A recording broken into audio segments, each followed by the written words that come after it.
పొందడం కోసం తిన్నడిని, ఆడి గూడాన్ని, అడవిని నాశనం చేసి వాయులింగాన్ని తెచ్చుకుంటా.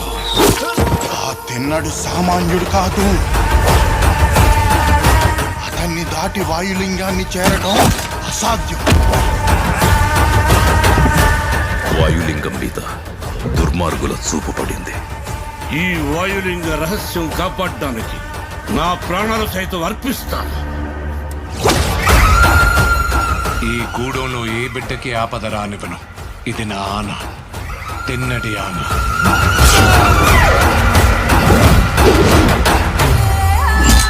శివుణ్ణి రాయంటావా? రాయిని రాయనక ఏమంటారు నమలరాని? వినపడని వాడికి విన్నపాలెందుకు, వీళ్ళకి దండాలెందుకు? దేవతని ధిక్కరించే వాడికి, పెద్దల మాటకు విలువ ఇవ్వనోడికి ఈ కూడంలో చోటు లేదు. ముందా రాయిని తీసుకెళ్లి అడవిలో పడేస్తే గానీ నీకు పిచ్చి తగ్గదు.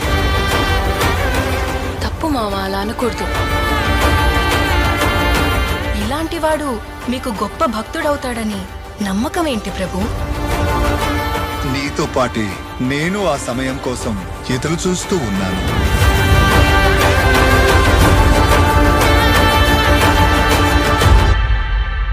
రుద్రా,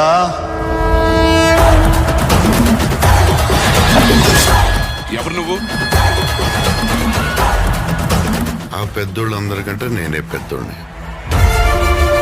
నన్ను మించిన శివభక్తుడా ఈ సృష్టిలో లేడు. ఏమో అనుకున్నాను.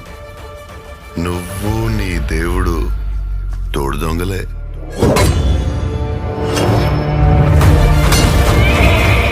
శివయ్య అని మనసారా పిలు. అది జన్మలో జరగదు.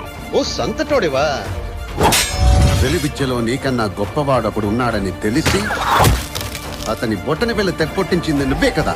వెళ్ళబోయా, వెళ్ళిక నుంచే.